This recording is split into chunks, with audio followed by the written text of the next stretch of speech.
Nós vamos passar direto aqui a bola para o Brizola Neto, tá ok?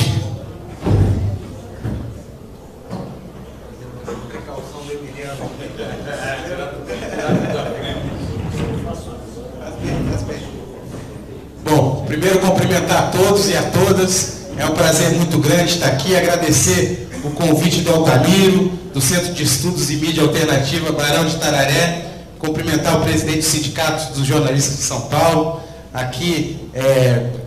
poder aqui estar na presença aqui, na conversa que nós temos lá em Brasília também, de deputados tão combativos, né, e que sempre estão na defesa do interesse popular, do Ivan Valente, do nosso Emiliano José, da Jandira Fegali, que vem lá comigo, vem do Rio de Janeiro, aliás, vem há muito tempo na nossa frente lá do Rio de Janeiro, e que sempre tem um histórico muito importante, né, no combate, né, principalmente desses interesses que o Emiliano também retratou e que durante tanto tempo dominaram o nosso país e tanto atraso causaram para o nosso país. Eu estava ouvindo aqui essa aula do Emiliano aqui para nós, sobre esse histórico, né, da mídia brasileira, e estava pensando aqui, né, assim, o que representa de verdade, né, quais são os verdadeiros interesses dessa mídia que une esse combate aí de mais de 60 anos, que junta um Chateaubriand a um Roberto Marinho, né, que faz um combate do presidente Vargas ao presidente Lula, passando pelo Jango, passando pelo Brizola. Que tipo de combate que eles estabelecem, que tipo de interesses representam, que aí há mais de 60 anos travam um combate incessante contra os interesses de desenvolvimento do povo brasileiro. Eu acho que não tem dúvida, é justamente a manifestação, né, de um pensamento colonizado, e mais do que isso, a defesa dos interesses estrangeiros dentro do nosso país. Se a gente for analisar, Emiliano, como é que se dá esse combate, todo o tempo é isso. Como que essa mídia se insurge? Eu também não queria deixar de cumprimentar aqui que estão na nossa plateia, os bravos combatentes da mídia alternativa, o Rodrigo Viana, cumprimentar o nosso Wagner Nabuco, da Caros Amigos, que há muito tempo vem sustentando ali a Caros Amigos, antes até da blogosfera, como um instrumento de mídia alternativa realmente que faz o bom combate na nossa mídia nacional. Mas retomando o que eu estava falando, o que une, né, todo esse histórico que o Emiliano narrou é justamente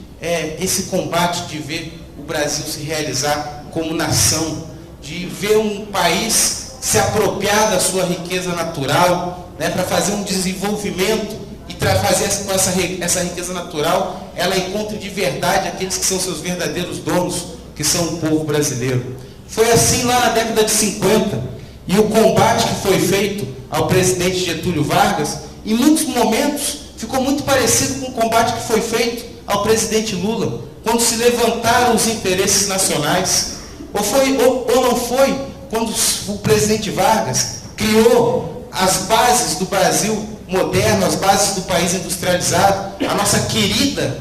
Petrobras, que hoje é um motivo de orgulho nacional. Se esse não foi o grande combate que os interesses estrangeiros que se utilizaram da mídia nacional para promover verdadeiras campanhas contra o interesse nacional. Lá atrás, e olha, eu vi o Emiliano falar do comparativo de editoriais, da coerência dessa mídia. É verdade, a gente teve em mãos outro dia, lá fazendo lá o tijolaço, lá com o nosso Fernando Brito, né, a possibilidade de ver um editorial do Estado de São Paulo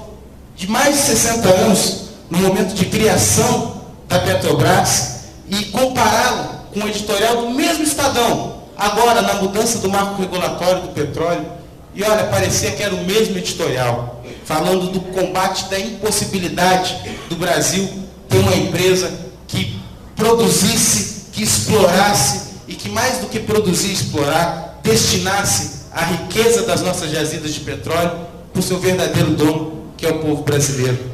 E quando a gente faz uma análise desse combate que é feito aos governos verdadeiramente nacionalistas e populares que existem no nosso país, a gente vê como a crítica se assemelha. A UDN de ontem não é diferente dessas campanhas que existem hoje. Quando se compara o episódio que tentaram criar do mensalão aqui no governo do presidente Lula e do mar de lama que fizeram contra o presidente Getúlio Vargas, mais do que defender a ética e a moralidade, eram combatendo um governo que defendia os interesses nacionais. Quando a gente olha a crítica que se fazia ao governo do presidente Getúlio Vargas e a crítica que se faz hoje ao governo do presidente Lula e agora da presidente Dilma, como são semelhantes. Dizia-se que o presidente Vargas era o pai dos pobres, mas era muito ricos porque remunerava o capital. Parece que é a crítica que nós vemos de alguns setores aqui, dizendo que o nosso presidente Lula ainda garante altos lucros para os nossos banqueiros. Quando a gente via a crítica que dizia que o presidente Vargas aparelhava os movimentos sociais, parece que se reproduz novamente agora contra o presidente Lula e contra a presidente Dilma. Quando se dizia que o governo do presidente Vargas fazia alianças conservadoras, parece que a gente vê mais uma vez a mesma crítica sendo reproduzida. O que, na verdade, eles não podem aceitar é que surjam, ao longo da história brasileira, da história do nosso país, governos que verdadeiramente querem transformar esse país numa nação. Querem ver esse país encontrar o seu povo e fazer com que a riqueza natural desse país seja destinada a ele. Porque o histórico desse país, esse país que não nasceu como nação, que nasceu como colônia, sempre foi servir os interesses, não do nosso povo, mas servir os interesses do mundo desenvolvido. E é esse o papel que nós temos que entender que faz a grande mídia brasileira, ou a velha mídia brasileira, se a gente puder colocar de uma maneira melhor. E o que, de alguma maneira, nos dá alguma alegria de ver é que, embora eles ainda tenham um monopólio, quase um monopólio do controle da formação de conteúdos e da divulgação da informação do nosso país, hoje é possível a gente iniciar um pequeno combate, mas que tem se mostrado efetivo. Para dizer mais claro, como que essa luta, que desde o período da era Vargas até hoje, né, ela continua sendo a mesma, vamos verificar o que aconteceu no governo do presidente Lula, por exemplo, quando se fez a mudança do marco regulatório do petróleo brasileiro e que o Estado brasileiro se apropriou da sua riqueza e colocou a nossa querida Petrobras como operadora única das riquezas do pré-sal. Lá estava a velha mídia se levantando, dizendo que a Petrobras não seria capaz de explorar sozinha o nosso petróleo, dizendo que a Petrobras não teria a capacidade de investimento para fazer tudo que era importante, tudo que era necessário para a gente garantir a exploração do petróleo brasileiro. Vamos ver agora, no governo da presidente Dilma,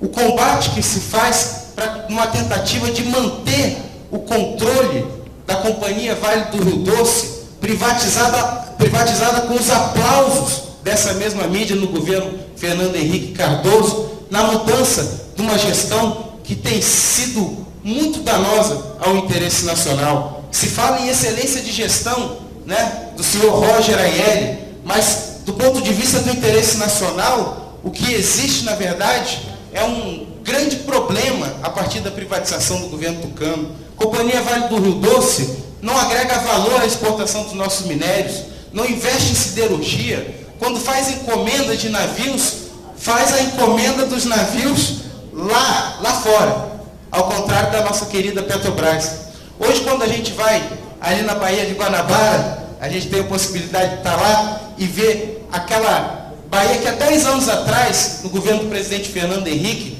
era simplesmente estaleiros que tinham se transformado em depósitos de sucata. Hoje a gente vê aquela Baía de Guanabara completamente ativa, fazendo navios, fazendo plataformas. É graças justamente a essa mudança da perspectiva que teve a nossa Petrobras e que passou a considerar em primeiro lugar, antes até do lucro, o desenvolvimento e o interesse nacional. E é isso que tem que acontecer com a Vale do Rio Doce. Quando se fala em gestão da atual diretoria da Vale, que a Jandira me assoprou aqui no ouvido, que nós já vemos denunciando há mais de uma semana, e hoje eu quero até relatar uma coisa muito interessante que eu estava vindo para cá, e como a gente tem um pequeno estilingue, é verdade, perto do canhão que tem os grandes meios de comunicação, mas como de certa maneira a gente já está cutucando a onça com vara curta. Há uma semana, A gente vem denunciamos lá na Câmara, denunciamos no tijolaço, recebemos inclusive de primeira mão a denúncia feita pelo blog do Paulo Henrique Amorim, né? Quando se fala em gestão da Vale, a remuneração da diretoria da Vale do Rio Doce, que é um verdadeiro escândalo, né? Salários de verdadeiros marajás, bancados às custas da exploração e da entrega da riqueza natural brasileira. Quando a gente descobre que o senhor Roger Aielli recebia por mês mais de R$1 milhão por mês, mais de R$1 milhão, comparado com, e é isso, essa foi a pequena alegria que nós tivemos hoje, vindo para São Paulo. Falei, eu vou comprar a Folha, vou ler lá uma folhice, para ver o que está passando naquele jornal, e a folhice, de certa maneira, mostrou que a gente está cutucando, viu, Rodrigo? A gente está cutucando a grande onça com uma vara curta, é verdade, mas está aqui, ó. Duvido que se não tivesse ação da blogosfera, se não tivesse essa maravilha e essa grande oportunidade que é a internet, da gente começar a mudar o perfil da informação do nosso país, essa notícia estaria veiculada na Folha de São Paulo, que o Roger Aielli vai deixar de ganhar mais de 15 milhões com a saída da Vale do Rio Doce, somente nesse ano. E depois eles falam em eficiência de gestão. Compara com o salário de um diretor da Petrobras, deve ser 20, 30 vezes o valor do salário de um diretor da Petrobras. E mais do que isso, essa é uma empresa que não vende o seu produto final no mercado brasileiro, que exporta toda a sua produção e que anuncia em todos os grandes meios de comunicação. E aí a gente começa a ver a campanha que existe nesses meios de comunicação, que essa diretoria não pode ser mexida, que essa diretoria não pode ser trocada. Uma outra coisa que eu acho que mostra também como a gente está começando a cutucar a grande onça com a nossa vara curta, é que o tratamento da própria Vale do Rio Doce, alguns anos atrás, não admitiam em dizer que a Vale do Rio Doce era uma empresa que, direto ou indiretamente, era controlada pelo governo, porque tinha a maior parte do seu capital vinculada direto ou indiretamente ao governo. Diziam simplesmente que era uma empresa privada, como se fosse o botequim do seu Antônio, que trouxe lá suas economias de Portugal, montou o seu negócio e pode fazer dele o que quiser. A gente sabe que mais de 60% do capital da Vale do Rio Doce, direto ou indiretamente através dos fundos de pensão, e existe uma lei que regulamenta os fundos de pensão, que diz muito claro que o mantenedor, as estatais, eles têm o direito à manifestação do voto na escolha das novas diretorias. E é isso que o governo está exercendo agora. E aí, mais uma vez, se levanta essa velha mídia para defender não a democracia, não, nem mesmo o mercado, mas para defender simplesmente os interesses internacionais, a drenagem das nossas riquezas, né, para o mundo desenvolvido. Porque, afinal de contas, o que é isso? O que é esse comércio de minério de ferro? Para onde vai o nosso minério de ferro? Se não para gerar desenvolvimento e qualidade de vida nos países que importam o nosso minério. E aqui nós não agregamos valor, aqui nós não transformamos o nosso minério em aço, e mais do que transformar o nosso minério de ferro em aço para exportar também, nós temos que ter o desafio, viu, de pegar esse minério de ferro e transformar em benefício, em infraestrutura, em qualidade de vida para o povo brasileiro, porque o consumo de minério de ferro, assim como o consumo de energia, a capacidade de um povo consumir minério de ferro e consumir energia está diretamente ligada à qualidade de vida que um povo tem. Se a gente comparar o consumo de minério de ferro, o consumo de energia que tem as nações desenvolvidas com a nossa América Latina, consumo de riquezas naturais que saem daqui para lá, a gente começa a entender a diferença de qualidade de vida que ainda existe nesses países e que ainda nos falta aqui no Brasil. Então, o que eu poderia dizer aqui, até para não me alongar muito, é justamente isso, que talvez a gente esteja iniciando um novo momento e talvez a gente tenha que entender como que essa maravilha que é a internet, pelo baixo custo que nos possibilita disseminar conteúdo e disseminar um conteúdo alternativo, disseminar um conteúdo contraditório, já não permite mais que essa velha mídia, essa velha imprensa, busque fazer no nosso Brasil aquele discurso único que vigorou durante tanto tempo, no final da década de 80 e na década de 90, que garantiu os anos do neoliberalismo no nosso Brasil sem contestação, e que nesse período o Brasil deve ter atrasado 1000 anos no seu desenvolvimento, com a venda e a entrega das nossas estatais, com a desregulamentação e a desindustrialização do nosso país, com a entrega do patrimônio nacional. Então, esse papel que a internet, que a mídia alternativa pode ter. E aí a importância, Emiliano, da gente, nessa mudança de marco, sabe, a gente entender a importância de se universalizar no nosso país o acesso à banda larga, para que todo o povo brasileiro, assim como cada brasileiro tem lá na sua casa a invasão diária das emissoras de televisão, que praticamente vomitam aquela informação manipulada nas nossas casas, também tenham acesso e a oportunidade de ter a informação que querem, a informação que elas livremente podem buscar através da internet. Então eu não poderia deixar de dizer assim, o papel fundamental que teve combatentes, como é o caso do Rodrigo Viana, como é o caso do Paulo Henrique Amorim, como é o caso do Luiz Nassif, que inclusive na campanha eleitoral, em muitos momentos, emparedaram de certa maneira essa mídia e fizeram ela, de alguma maneira, ter que se enquadrar nessa divergência de opinião. Eu me lembro que durante um primeiro momento da campanha eleitoral, que a Globo, a Rede Globo de televisão, fazia 45 anos, eles fizeram uma propaganda para comemorar os seus 45 anos de existência, de triste existência, né? E naquela campanha eles chegaram a ter a ousadia de colocar o mesmo slogan do José Serra.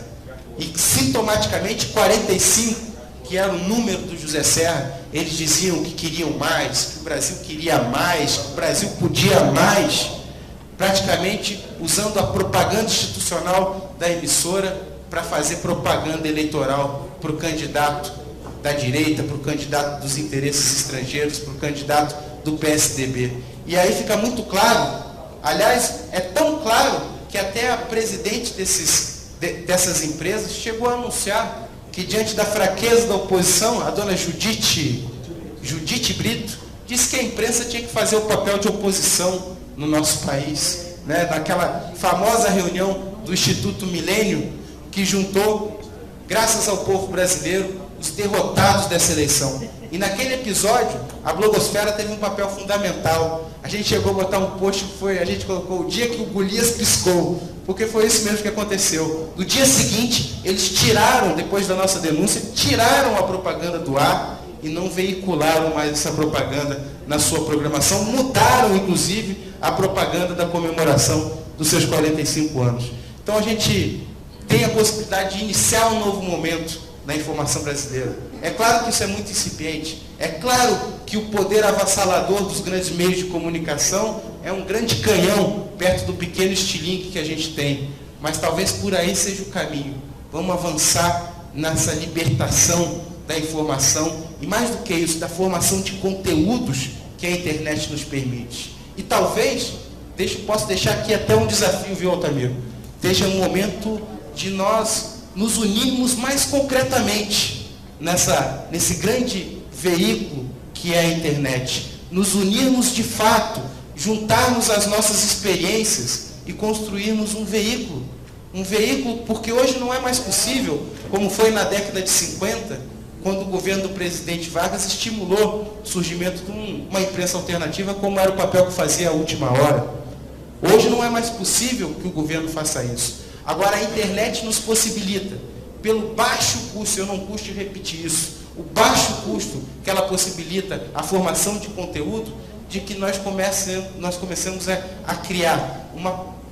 possibilidade que o povo brasileiro tenha de ter acesso a uma informação diferenciada, de estabelecer o contraditório com a tentativa de discurso único e de pensamento único que os representantes da elite, que os representantes dos interesses estrangeiros sempre monopolizaram no Brasil. Então, quero mais uma vez agradecer a possibilidade de participação aqui nesse debate que eu julgo importantíssimo, e talvez esse seja mais um passo para que a gente una as nossas ações e consiga construir, de repente, um veículo na internet que possibilite a gente ter, pelo menos, crescer o nosso acesso e um dia, quem sabe, chegar a dividir, né, a capacidade de atingir o povo brasileiro, como hoje tem os grandes meios de comunicação. Muito obrigado a todos vocês.